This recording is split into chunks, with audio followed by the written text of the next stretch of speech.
Já está aqui no sofá mais famoso do Brasil, o filósofo Luiz Felipe Pondé, para a gente bater um papo sobre esse momento leve, agradável e inclusivo que nós vivemos, certo, Pondé? Bom dia. Bom dia, é um prazer estar aqui com vocês. Acho que é a segunda vez que eu vejo o Morning Show ao longo dos anos. Muito obrigado pelo convite. Imagina, seja bem-vindo. Ô, Pondé, me conta um negócio, como é que você está vendo aí esse cenário político do ponto de vista filosófico? Porque muita gente discute, vai acabar a polarização entre Lula e Bolsonaro, o Brasil não vai mais discutir esquerda e direita. Eu tenho algumas dúvidas em relação a isso, queria muito te ouvir. Como é que você vê esse momento e se você acha que a gente vai avançar nessa discussão? Olha, eu não acho que vai acabar a polarização. Não vejo nada no horizonte, porque na realidade, quando a gente tenta pensar um pouco algum tempo na frente, a gente tem que ver como está o cenário agora e quais são as condições de possibilidade. É claro que pode acontecer milagres ou acidentes, pode acontecer tragédias com pessoas envolvidas e isso mudar tudo. Mas não acontecendo nada disso, eu não vejo muito no horizonte uma possibilidade de se ultrapassar essa polarização e, ao mesmo tempo, no momento agora, eu vejo um governo em que o Lula, a pessoa que estava voltando para o Brasil de antes... Pondé, deixa eu só receber quem nos acompanha pelo rádio. Gente, são 11 horas e 40 minutos. Para vocês chegaram agora, a gente está começando aqui, só no início do papo, com o Luiz Felipe Pondé, filósofo, e eu fiz uma pergunta para ele justamente se ele acha que a polarização entre Lula e Bolsonaro vai acabar. O Pondé está respondendo. Então, eu estava dizendo que eu acho que não, né? Acho que não, porque não existem muitas opções. A polarização não é um fenômeno brasileiro, né? Tem acontecido em vários países do mundo. As redes sociais introduziram uma variável que desorganiza a representação política, torna ela muito volátil, né? E do ponto de vista digamos assim, dos políticos profissionais, não existe ninguém no horizonte ainda que possa surgir como opção. É bem possível que de repente a gente tem uma eleição em 26 em que disputem Bolsonaro e Lula. Lula com mais de 80 e Bolsonaro já. Você sabe que quando as pessoas elas argumentam assim, eu vejo às vezes alguns comentários nas redes sociais, as pessoas falam assim, a polarização ela é muito ruim. Eu divirjo um pouco porque eu acho que sempre existiu polarização, principalmente numa eleição em que você tem um segundo turno entre dois candidatos, só que aquilo ali é uma polarização, seja para a presidência da República, seja para governos estaduais. O que eu acho que talvez a gente tenha que discutir não seria a polarização, mas sim o fanatismo que foi gerado, né? Porque a polarização ela é um negócio que eu não acho que é nenhuma novidade, sempre existiu a polarização. Eu acho que nem é fanatismo, eu acho que é uma histeria. Não é. Eu acho que é uma coisa um pouco fora do contexto mesmo, assim. É o que eu percebo, né? E você traz justamente essa questão da rede social. Que transbordou para a política, né? As pessoas tratam como se a posição política fosse o definidora do caráter da pessoa. Porque não é só a política, né? O restaurante que eu vou, os amigos que eu tenho, as palavras que eu uso, meu signo. Quer dizer, essa oposição está em toda parte. Sem dúvida nenhuma...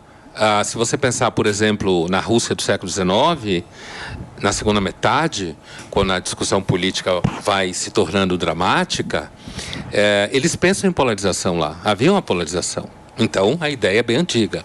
A polarização era entre aqueles que defendiam o regime do czar, e, portanto, eram vistos como conservadores, e aqueles que queriam algum tipo de revolução na Rússia, que não necessariamente seria uma revolução bolchevique, como veio a acontecer, mas aqueles que estavam numa posição da Revolução de Fevereiro de 17, ou seja, a ideia de que a Rússia devia caminhar para uma monarquia constitucional, como a Inglaterra.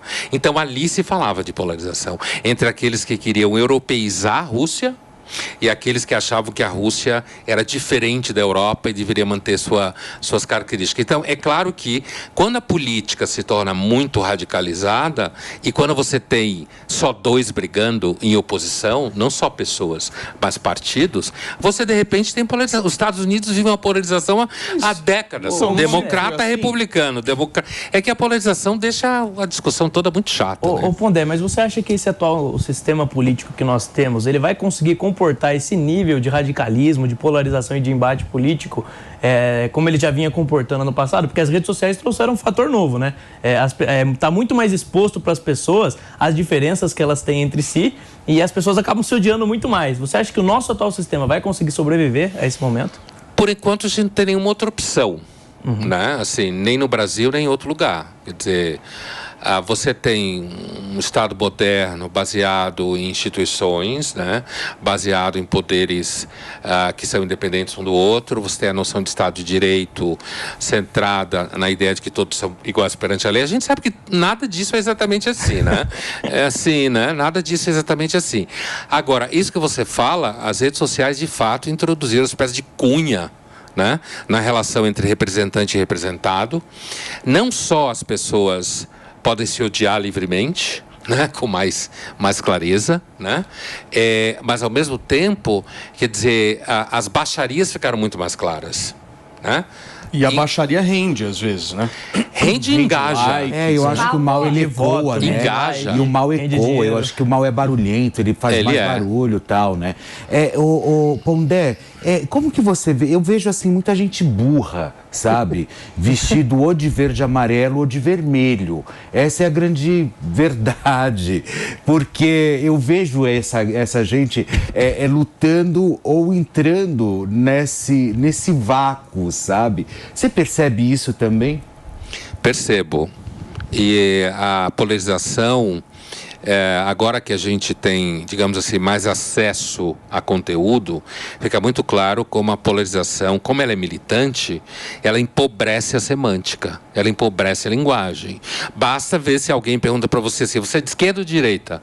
A pergunta já está pobre. Né? Se você... Tem várias direitas e várias esquerdas. E tem, né, posições que não são nem a esquerda, nem a direita, ou não estão se encontrando em nenhuma desses lugares. Liberais por Eu concordo inteiro. com você. Pois é. Eu acho que você tem estúpidos que vestem vermelho, estúpidos que vestem verde e amarelo, e eu diria que talvez o melhor é que você não use nenhuma das duas roupas. Escuta, a Antônia pediu a palavra, Principalmente por favor, em público. Antônia. Nesse momento atual, né? Fala, Antônia. Pondé, querido, bom dia. Sou sua fã, tá? Oi. As pessoas pedem Oi, muito Antônia. as pessoas pedem muito você aqui no Na Lata e agora eu achei o Pondé, gente. Vou correr atrás dele. Querido, a pergunta é muito parecida com a que o Felipe fez, que assim, a gente está num país onde as pessoas idolatram pessoas, elas brigam por homens, né? Elas não brigam por causas.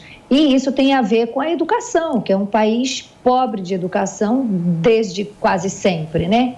Então, assim, você estava falando aí da Rússia e de outros países, as pessoas sabem pelo que elas estão brigando. E as daqui não sabem, elas brigam por homens. E um país que não tem educação. E uma vez que as pessoas não estão preocupadas com a educação na infância, né? Elas estão preocupadas com a faculdade. Só que precisamos pensar na primeira infância, na educação infantil, para que a gente possa construir um país melhor. Você, com a sua sabedoria, que eu adoraria ficar 3 dias virando noite conversando com você, viu? Para sair rica depois dessa conversa.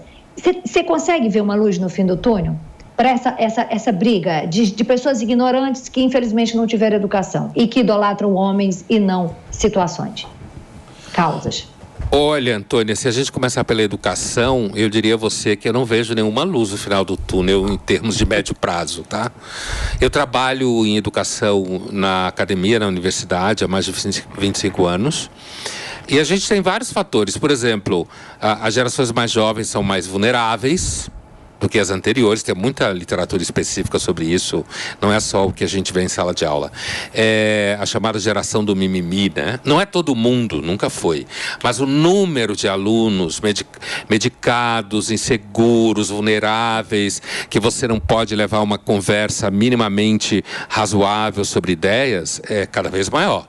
Antes era menor, eu não estou dizendo que é todo mundo, mas isso é todo mundo que trabalha com jovem, seja na educação, seja no ambiente da saúde mental, sabe muito bem disso. Então, começando pela educação, eu não vejo nenhum... E o Brasil, a educação no Brasil, de fato, nunca foi objeto de preocupação, né? Professor, principalmente quando você pensa em ensino fundamental, infantil, professor é aquele tipo de profissão que uma mãe diria, Deus me livre da minha filha casar com um professor, né? Então, assim, eu não vejo nenhuma luz no fim do túnel a médio prazo. Com relação a essa ideia de que no Brasil muita gente tende a brigar por nomes, né?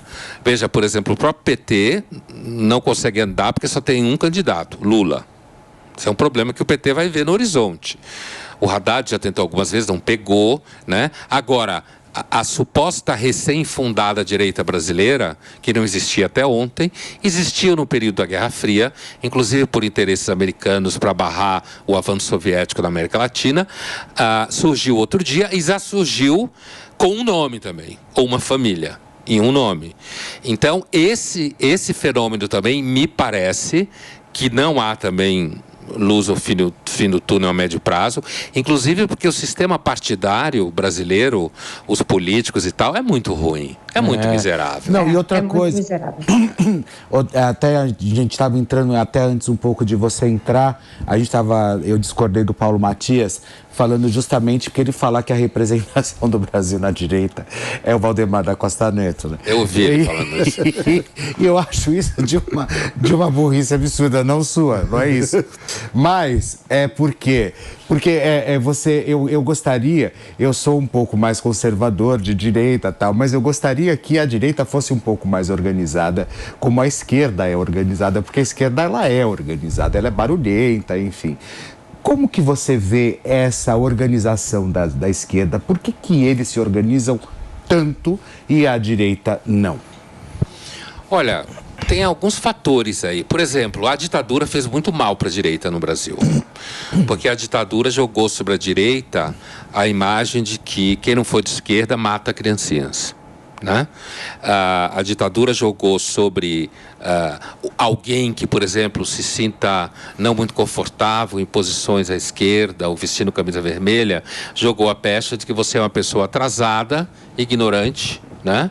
Grosseira, e às vezes vendo algumas pessoas à direita você até tem a impressão que é verdade, né? É verdade. Então, assim, né? A esquerda, ela historicamente, ela foi construindo maior espaço na academia.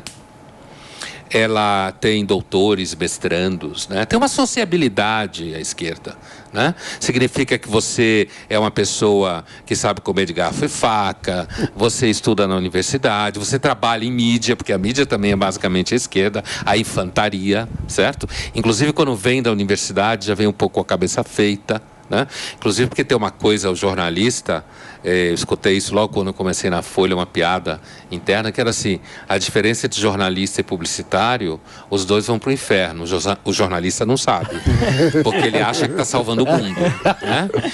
E a direita é assim, se a gente pensar na direita no amplo espectro, não a esquerda, você tem aí movimentos de alguns jovens, como o próprio MBL, historicamente, ou jovens de Porto Alegre, IFL, IEE, são movimentos que sempre se caracterizaram por ter um perfil liberal econômico. Então, durante muito tempo no Brasil, ser liberal significava acreditar no mercado para tudo. Né? E o mercado não resolve tudo, porque nada resolve tudo, aliás, porque nada tem solução. Você vai coping, você vai lidando com os problemas políticos, sociais. Então, a direita, ela ficou, aqui no Brasil, me parece um pouco alienada na posição do mercado. Obsoleta. Ela ficou obsoleta, inclusive, porque se a gente for simplificar e falar ser liberal, o pensamento liberal, primeiro não começou na economia, ele começou discutindo o direito à fé privada, religião, com Locke. O Pondé, quando eu mencionei isso que o Fê falou em relação ao Valdemar da Costa Neto, eu faço o seguinte raciocínio: como é que surgiu direita no Brasil, pelo menos para mim? Manifestações de rua de combate à corrupção, e isso eclodiu necessariamente com a Operação Lava Jato. Os anos passaram e a direita brasileira, ela virou meio que uma lanterna para uma única pessoa e começou a sair para a rua gritando mito, mito, e dane-se o resto e vambora, é mito e acabou. Só que hoje, em 2023, essa mesma direita que foi lá e saiu às ruas lutando pelo combate à corrupção, estava lutando contra o Valdemar da Costa Neto. E você se lembra muito bem a época. Valdemar da Costa Neto foi mensaleiro, preso no combate à corrupção que foi revelado dos esquemas que o PT fez no passado. E quando eu me referi que hoje a direita depende do Valdemar da Costa Neto, é porque hoje ele detém a influência e a caneta do maior partido que diz, entre aspas, ser de direita no Brasil e que vai definir as candidaturas da direita. Ou seja, veja o ciclo que a direita se meteu. Ela sai às ruas para combater a corrupção e para dizer não a Valdemar Costa Neto e tantos outros. E hoje, para que ela exista, ela precisa sentar no colo do cara. Esse foi o raciocínio que eu fiz, que eu trouxe aqui, entendeu? Que é uma coisa que me chama muito a atenção. E assim, eu olho para isso e falo o seguinte, não tem como dar certo. Não tem. Vai ter que construir do zero. Mas não vai mesmo. Só que a sorte é que países não acabam, né? Veja aí outros países que têm muitos problemas e existem até hoje. Demora muito tempo. Eu acho que há uma imagem assim de que a direita do Brasil, na realidade, é ser centrão e fisiológico. Né? A direita partidária, estou dizendo, quem defende a direita, fora dessa direita recente que apareceu com o movimento de jovens, 2013, 14, 15, 16 e tal. Enquanto que a esquerda historicamente nunca deu bola para corrupção. Nunca deu bola para corrupção. Nunca. Inclusive sempre entendeu que essa discussão de corrupção é coisa de burguês, classe média. Né? Coisa de ética de classe média, sabe? Por quê? Porque historicamente a esquerda sempre trabalhou com a noção de pragmatismo moral que já está no Marx, né? Tudo pela revolução, tudo pela transformação, inclusive corrupção. Que é do Maquiavel, mas está bem lá mais para trás. Mas seguramente o Maquiavel é um sujeito que discutiu a política como ela é. Não como a gente acha que ela devia ser. Até hoje ele é, digamos, revolucionário. Até hoje o Maquiavel é revolucionário. Né? Então, esse trajeto que você se referiu, assim, a direita aparecer reclamando de corrupção, a gente olha agora e, de repente, parece até que a esquerda estava reclamando de corrupção porque a corrupção era o PT, naquele momento. Só isso. Porque na hora que a corrupção for amiga, né? Ou que ela puder funcionar a favor daquilo que a gente acha interessante, então, de repente, o Valdemar da Costa Neto ou qualquer um. Política é o território da violência.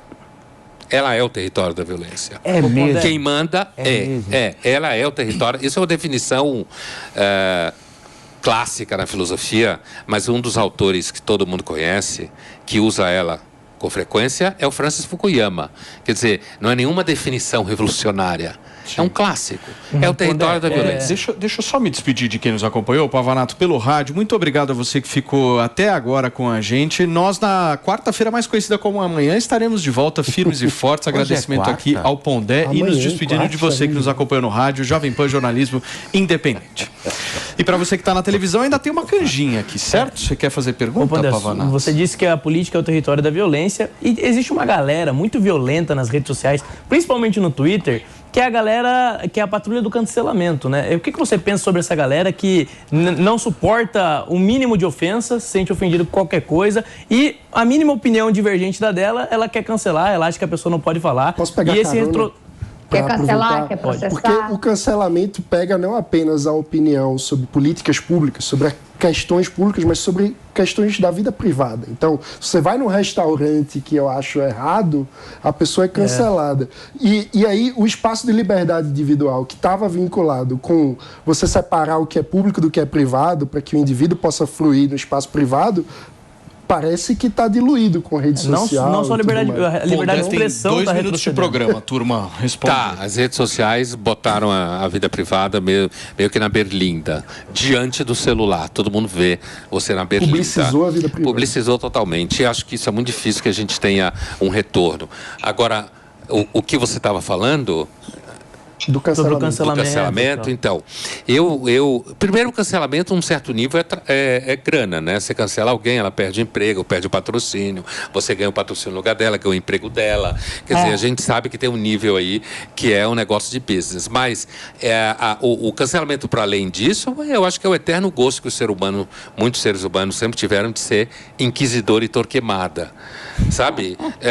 O Huizinga, historiador, conta como nos Países Baixos, no século 15, as pessoas levavam os filhos para assistir gente queimando na fogueira. Ah, que lindo. Muita gente... Hoje em dia é no Twitter. Então, a gente sempre gostou muito de nós, de ver alguém ardendo assim, e apontar o dedo assim para a pessoa. E pela vida privada. Pondé, deixa eu te agradecer pela sua participação aqui no Morning Show. Vem trabalhar com a gente. Tô na TV Cultura. Obrigado pelo convite aí, Pondé, para que você possa vir a participar junto com a gente aqui. Obrigado. Muito obrigado. Bom trabalho para vocês. Até a próxima. Obrigado. Gente,